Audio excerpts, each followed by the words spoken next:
Now I want to take you back in time. The year's 1942, central Pennsylvania, and it's night, and my parents have to find their way to the hospital using no headlights. It is a blackout, and the country is paralyzed with fear. There are U-boats off the shore. We might be bombed. We have to do whatever is necessary to, keep the war effort going. We have to win this and keep our country safe. My birth certificate designates the time of my birth as EWT, Eastern Wartime. It was 2 hours back from the standard time to get us closer to the theater of war time. Both my parents are teachers. My mother is 97 now.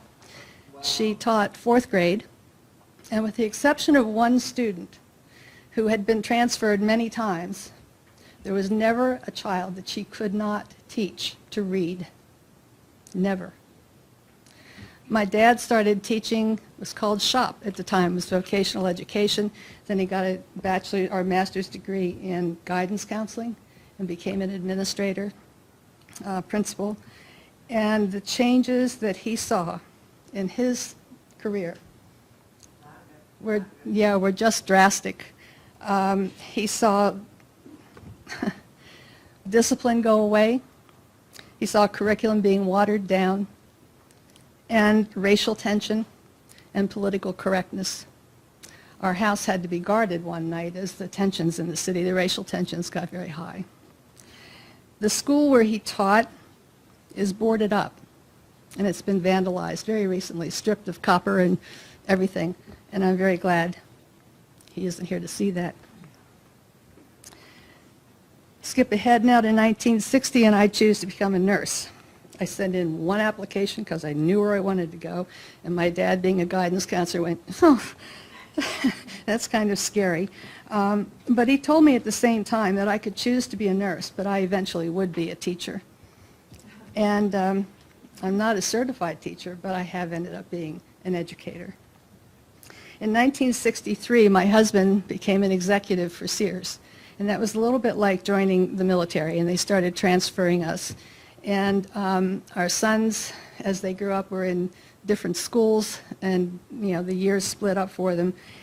And they had various degrees of difficulty with reading. Our youngest son in Brookfield, Connecticut, ended his 2nd grade year in a pre-primer. Duck is a duck. And so we did testing, vision and hearing. And then the experts took over, and they called me in, and they said, well, Mrs. Anglin, the problem is you have nurtured him, you've held him too close, you haven't given him permission to learn. Now, he's my youngest son. The first one is the one you try to mold into that perfect human being, and the second one you ease up, and the third one, go for it, So I knew that they were wrong, and little did they know that their silly conclusion would start me on a journey as a researcher, activist, and a teacher. In 1986, we were transferred to Cape Cod, Massachusetts, and I met Nancy, a lady who had a son in the same 3rd grade with a problem with reading. And we became a team. Changes in the schools are becoming apparent. A group of concerned parents are meeting in their homes to discuss these changes, and I'm invited to join them. Falmouth High School is planning to make condom distribution available in the senior high and the junior high, the first in the nation to do that. I had conversations with people in this parents group using terms that I never, as an adult, having gone through nurses training, worked in, I never thought would be part of my vocabulary, but it had to be. And we decided to try to get at least an opt-out option for our kids for the mandatory sex education classes that were coming in.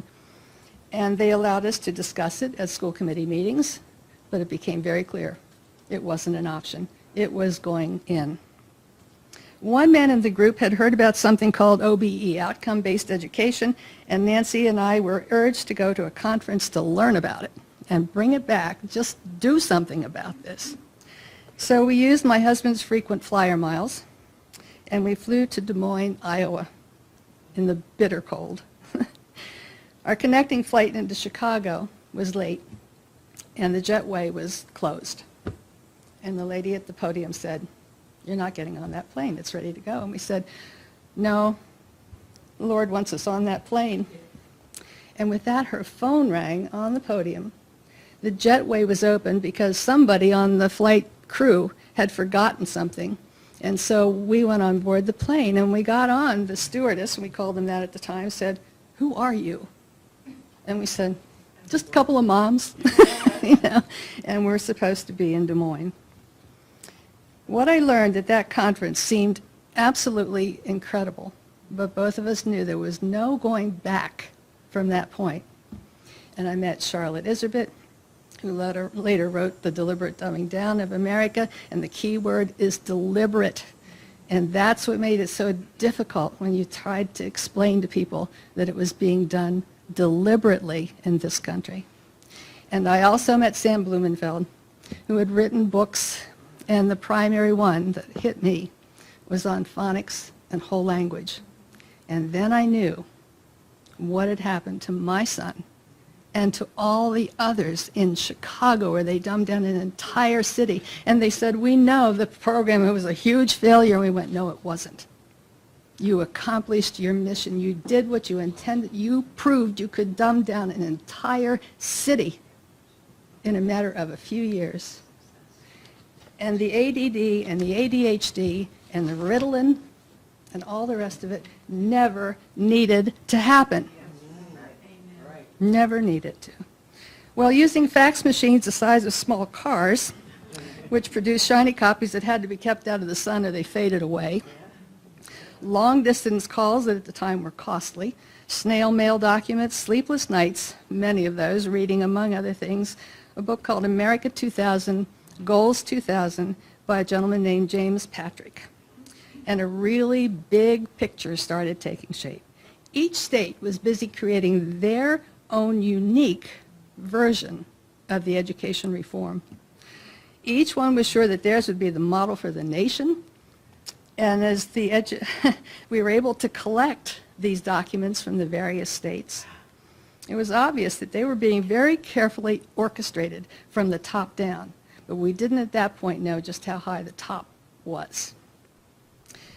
We dubbed ourselves the kitchen militia, as most of our hearty bands of were moms. Our fax machines on the kitchen counter next to the phone, and at that time you could use either one or the other, so I'll never know how many calls I might have missed. When asked to speak to concerned parents, I, like Cindy, toted stacks of documents from state and federal levels, professional education publications, and I urged the parents to come up and look at them. I hadn't made these up in my kitchen. This was not a conspiracy. This was a plan. It was out in the open. All you had to do was look. You had to dig, but it was there.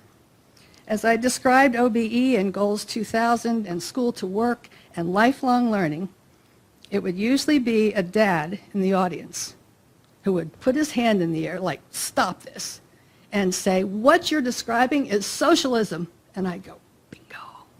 You got it. You got it." At one point, when asked then, what can we do?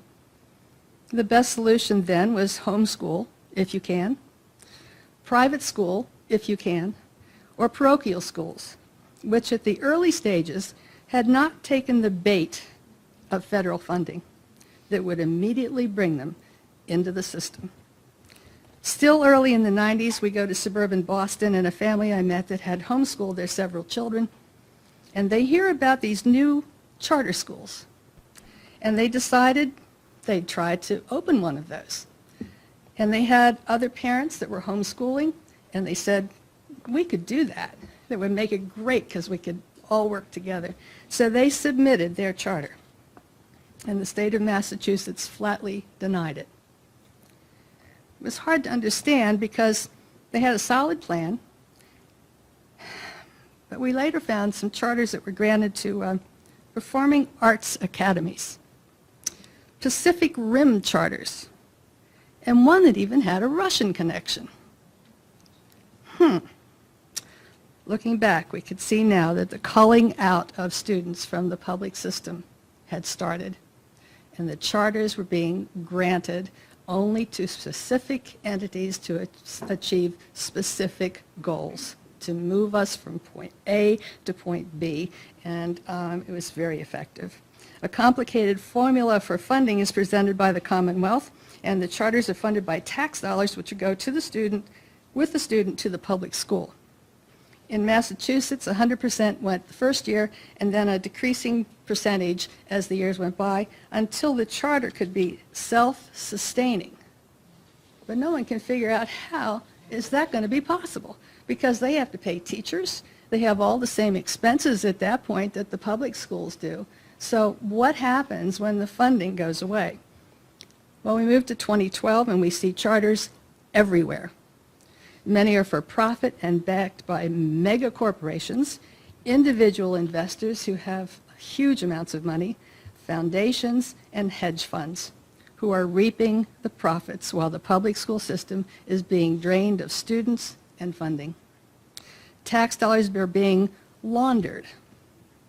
In Pennsylvania, for example, by way of tax credits from businesses or individuals who donate to a state-approved and administered scholarship fund, they do an end run around the state and federal constitution, which says that they can't give those funds to private or parochial or charter schools, really. But they've gone around that. They don't have to explain it. They just do it now.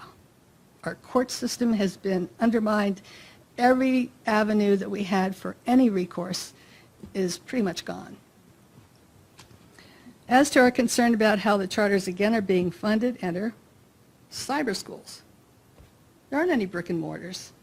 And so the cost of running those goes way down. You can have a teacher somewhere and they tape the class, and then that just goes out. And now, as we learned, the computers will be even more sophisticated than that. That'll be totally individualized. There's a current bill in Harrisburg, Pennsylvania, known as the Republican State Senator Pecola's Takeover Bill. By the way, Senator Pecola is retiring this year. My mother had him as a fourth grade student.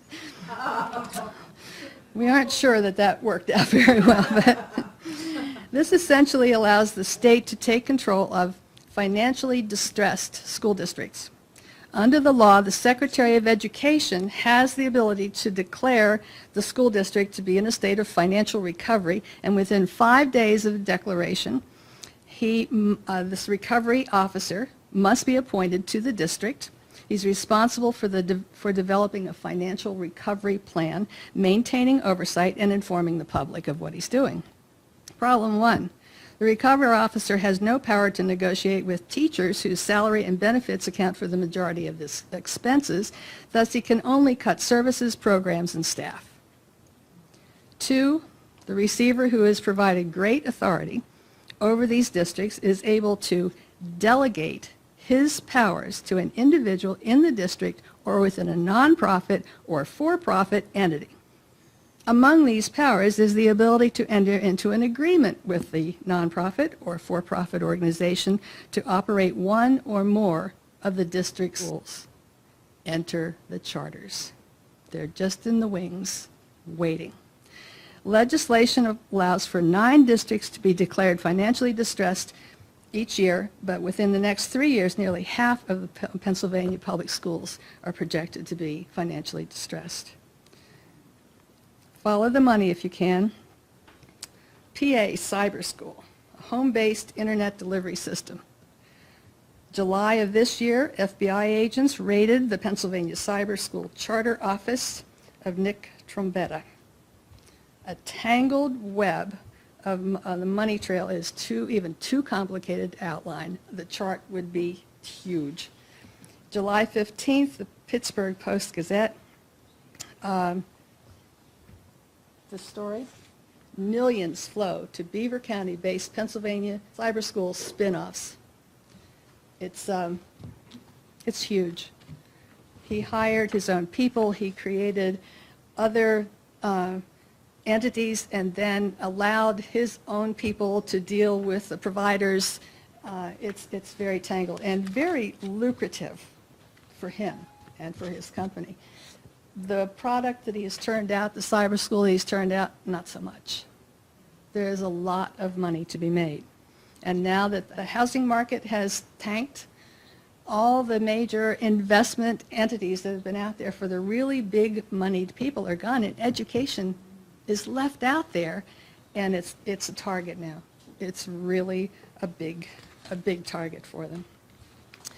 In Pottstown, Pennsylvania, a gentleman came in with a proposition to put his charter school in their elementary level. His name is Vahan Garigian, and he runs the Chester Community Charter School and also the Chester County Charter Management Incorporated, so he can manage his own charter schools, which is very clever thinking on his part. The gentleman owns a billboard company. He is extremely wealthy. When he went to Pottstown, he didn't go to the school committee.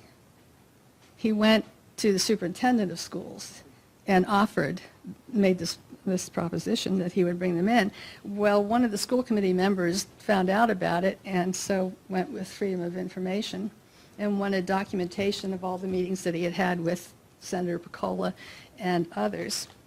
And it appears that his offer, if it goes through, would be educating kindergarten through 5th, and they're saying, as I understand it, this is from the superintendent, it would probably entail laying off our entire elementary school staff, principals, teachers, and support staff. Now, the gentleman knows that our charter school legislation is being amended. He personally donated $335,000 to the campaign of our current governor over the past 3 years. And I have the list of the other donations that he's made, and it's about 5 pages long. He is a very powerful man and served as the current governor's education transition team member. Corbett is our governor, yeah. Now this gentleman has also, because he couldn't get his charters in a timely fashion, so actually they have delayed voting on the charter, bill. And the people in Pottstown said that they know that if he comes in with this charter, that they're going to have to acknowledge that they already know about this, and that they will have to approve it, because if they don't, and he can get this amendment in, the state will be permitted to override the school board's decision. They will have to accept this charter. Well, the one that he has is an elementary school, and it's in Chester County. Apparently has a pretty good reputation, but the backroom deals that are going on to change legislation they're powerful. They really are. The bill did not, it stalled, would not be dealt with until this fall's legislation. As the bill stands now, in addition to allowing the districts to convert existing schools into charters, it appears to allow the state board to convert existing schools to charters, apparently without the approval of the local school committee, the elected ones. Parents see charters as better for their children, and in some cases, a few are pretty good. But the big picture is not as good. Charter schools regulations vary widely from state to state. There's very little oversight or control once they are in place. Are they public or are they private? Is there any transparency? Do you have freedom of information access? And how many are secular charters? That's a question. CRADO, the Center for Research on Education Outcomes in Stanford, they did a study of 16 states. And as I was printing these out, I would take them out of the printer, and I thought that I had the page upside down because most of the results were down below where they started. the results were not good. And they did one specifically for Pennsylvania, and it's even more graphic in the failure rates of these charter schools. The children in many cases were doing better in the public schools than they are in the charters. This is based on only a 3-year study, and so they're saying, well, maybe if they just leave them in there a little longer, but they had to make so many adjustments to try and even get these figures for transfers in and out, and were the schools being honest about the information that they were providing, or were they sort of playing around with the results to get a better result? It bears watching. A lady named Sharon Higgins has created a blog called Charter School Scandals. Go on this. It is a real it's a huge site. It's huge. And it goes state by state by state, charter by charter, major problems, funding and money that's been misused, and very little. Oh, by the way, back to the gentleman, Mr. Gregorian. In case you don't think there's real money in this, now I'm sure he makes good money with his billboard company and whatever else. He's an attorney. His wife is an attorney. They have a home in suburban Philadelphia, which is huge. And this is the one that they're building in Florida on 2 lots. And the house in Philadelphia is larger than this one. This is a powerful man. There's a lot of money, and he can change the course of charters in Pennsylvania if he chooses. So there apparently is big money to be made in charter schools. Most recently, there's been a move now to create a demand for more charters in the suburban areas. It's not fair that the inner city kids and their parents have vouchers and scholarships and get to take advantage of these better schools. So now they're going to start to grade the suburban schools, give them actual letter grades so the parents can make a better, wise decision as to which charter to send their children to. And they will be made available to them, because parents all along have been saying, well, my school's not so bad. So they have to prove to them that they are. Even if they aren't, they have to prove to them. The public system has to be torn down. It has to go away. And the gradualism that you talked about, they're very patient in doing this. But right now, it's starting to move at warp speed. With the current administration and those that are calling the shots, they can see the end. I mean, they've almost got it in their grasp, and it has to be stopped. It just has to be stopped.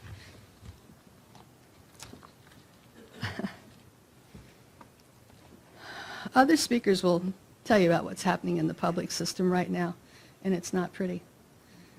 Donna's going to speak later, and she calls me on her way to work. Hey, Paul, you aren't going to believe what happened yesterday. And it's very interesting phone calls I have, and my husband just puts the coffee back in the microwave for me when we finish our conversation. There are a couple of other charters that come to mind. United Nations is chartered. Chamber of Commerce is chartered. In Charlotte's book, pages 34 and 35 of The Deliberate Dumbing Down of America, the facts are excerpted from an article written by Erica Carl. And the Chamber of Commerce, its powers and goals. She wrote this in 1983, regarding something that happened when I was 3 years old. 1945 United Nations Charter became effective on October 24th, 1945. Playing an important role in the creation of the United Nations was the United States Chamber of Commerce. So there's not only a United States Chamber of Commerce, there's an international Chamber of Commerce, and they created the United Nations in order to bring everybody into the big picture. 2 slogans were popularized in order to gain backing for the Chamber leadership: world peace through world trade, and more business in government and less government in business. The Chamber sought to commercialize the world under its own direction. To do this, they needed to find ways to affect the bypass operating policies of the various states and nations to change national policies and even laws requiring popular support and collective action, collective being a key word there. Among their goals that they knew they would have to do was to create the United Nations, a regional government, which they called New Federalism, Medicare, had to centralize medical profession, postal reorganization, that's in full swing right now, contracting for school services with private industry, and a voucher system for education. 1945, gradual, patient, step by step, closer and closer. And one final concern I have, charter schools open the doors to everybody. And I live in Pennsylvania, and I drove through the Pocono Mountains yesterday, and I may have driven past the lovely estate of Mr. Gulen, who is Turkish. And he had to leave Turkey and come to the United States for health reasons. He has type 2 diabetes, which it's kind of hard to believe after all these years they haven't been able to take care of that for him so he can go back to Turkey. But a charter school in Center County, Pennsylvania, which is Penn State University's back door, Young Scholars of Central Pennsylvania, YSCP, has a web page that says that they focus on teaching students for lifelong learning, prepares them for a global economy. Our tuition-free school offers a rigorous curriculum in a fun and interactive environment, emphasizing world cultures. Now, the fact, first of all, that it's tuition-free, those are our tax dollars that are paying for this school. YSCP limits class sizes to 20 students and offers many opportunities for parents to be involved with the school activities. YSCP has received numerous Keystone Achievement Awards from the Pennsylvania Department of Ed and scored very highly on yearly progress reports. In September of 2011, the school will have an enrollment of 200 students in K through 8. From WJAC TV in Altoona, Pennsylvania, they state recently released records have linked a charter school in Center County to a controversial network of Turkish links that has gained the attention of federal authorities. A report published in the Philadelphia Inquirer linked YSCP in State College to a network of more than 120 charter schools in 23 states. And they are connected to Turkish preacher and Muslim scholar Fethullah Gulen. He's living in self-imposed exile in a remote section of the Poconos in Pennsylvania. It is a heavily guarded estate. Several reports claim that followers of Gulen have opened the network of charter schools across the U.S., and the federal authorities are investigating claims that the school workers are donating part of their salaries back to the Gulen movement in Turkey. Former Young Scholars of Central Pennsylvania Parents Group President Ruth Hawker told WJAC that she started filing Freedom of Information requests when local teachers were replaced by Turkish teachers, and school administrators wouldn't explain the changes or verify the teachers' certifications. She says, we like that they were multicultural, but any group that's favoring certain people over other people, favoring less qualified people based on race, that's our concern. Hawker said 4 of her children attended YSCP, 1 graduated elementary school, and 3 were eventually pulled from the classroom. We would say, why are you hiring teachers that aren't certified? And they would say, we can't find anyone local that's certified and qualified. And she would respond, Penn State's right around the corner. How can you not find somebody certified or qualified in this town? It doesn't make sense. We weren't concerned about their safety, she said, but we certainly were concerned about the secrecy and where the money was being spent. State College area district officials said that Young Scholars their charter was being renewed in July. Calls requesting information from the FBI, Pennsylvania Department of Education, and the Young Scholars of Pennsylvania have not been returned. In 1998, Gulen departed Turkey for the U.S. reportedly to receive medical treatment. His departure also enabled him to escape questioning on his indictment in 2000 for allegedly promoting insurrection in Turkey by means of his sermons. About 100 of his followers guard him and attend to his needs in the large rural estate in the Pocono Mountains. These servants are educated men who wear suits and ties and don't look like traditional Islamists in cloaks and turbans. They follow Gulen's orders and even refrain from marrying until age 50, per his instructions. And when they do marry, their spouses are expected to dress in Islamic manner, directed by Gulen again. This information was taken from the Middle East Quarterly. That was winter of 2009 by Rachel Sharon Crespin. I have the information up here if you want to copy it later. An article in USA Today in August of 2010 by Greg Topo.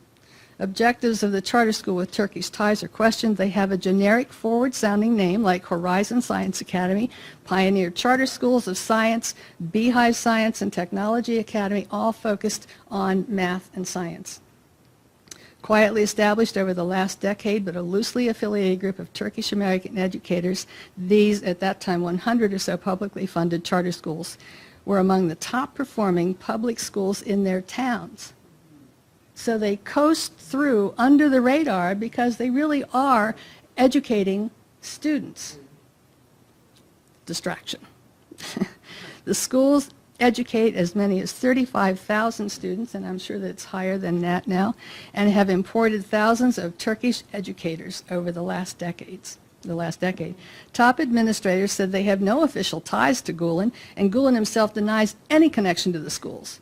But the documents that are on the websites and the federal forms required of them find that they operate with the aid of Gulen-inspired dialogue groups. They are local, not-for-profit, and then they promote the Turkish culture. In one case, the Ohio-based Horizon Science Academy in Springfield signed a 5-year building lease with the parent organization of Chicago's Niagara Foundation, which promotes Gulen's philosophy of peace, mutual respect, and culture and coexistence.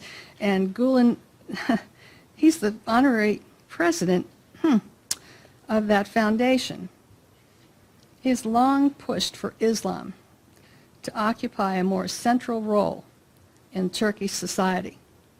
Followers of the so-called Gulen movement operate education, media, and a business network in more than 100 countries.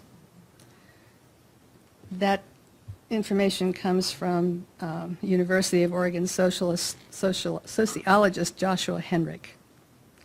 I share the concern of the State College parent. The element of secrecy is of extreme importance. The funneling of our tax dollars to unknown destinations is another concern. Most recently, however, I found there's one more. The Sonoran Science Academy / Davis Monthan in Tucson, Arizona. Davis Monthan is an Air Force base, and the charter is physically located on the base. May 2011, Hawaii Free Press, Andrew Walden writes, after months of trying to get on base in Hawaii, is it 3 strikes and they're out for the Turkish school, and he designates it as a cult.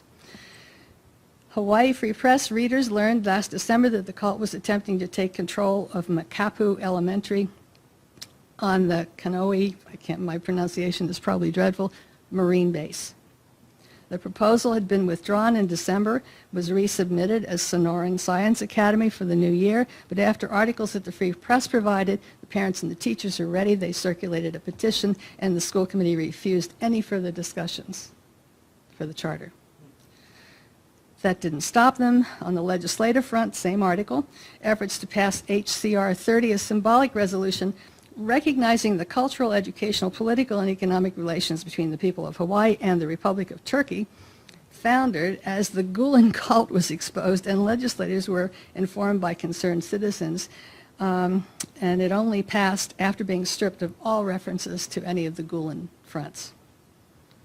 The embarrassment and shame heightened when it turned out that they had hoaxed Senator Mike Gabbard and several other legislators during legislative lobbying visits during that year. One Gulen is portraying himself as Oscar Yildiz, president of West America Turkic Council, was in fact one of two different Oscar Yildizes, both of whom were portrayed as the president of West America Turkic Council. Strike three, and then to top it off, Hawaii State Ethics Commission Les Noto sent out an April 18 memo to politicians warning them away from accepting free accommodations in Turkey from the Pacifica Institute, which is another of their front groups. It's easy for them to provide this free accommodations and the trips because they own the hotels and the restaurants, and they are urged to do this. The trip was supposed to have happened in May, and the Hawaiian paper is watching to see how many might have gone. Students and their parents in the Gulen charters are offered the opportunity to travel to Turkey, usually at little or no cost. Oh, Chicago Sun-Times, January this year. North Chicago, the Illinois State Board of Education in North Chicago Community Unit District 187 announced Tuesday that they have received 3 applications to run a charter school on Naval Air Station Great Lakes. Gulen Concept Schools is one of the 3. I think there's reason to be cautious. This needs to be investigated. They said the FBI is investigating it. I hope they do, but yeah. Okay. There are powerful people behind the funding and driving this whole system forward. You will hear about Agenda 21, the UN plan for one world government. Education is a major component of that plan. And if you've watched and heard these presentations, then I hope you'll come to understand that this is happening and why. What will be your role in it? It's your decision to make. We hope that we've given you truthful and factual information that will help you make that decision. I opened this by noting that I was born as World War II was raging. Now at age 70, I find myself and our nation in the middle of another war.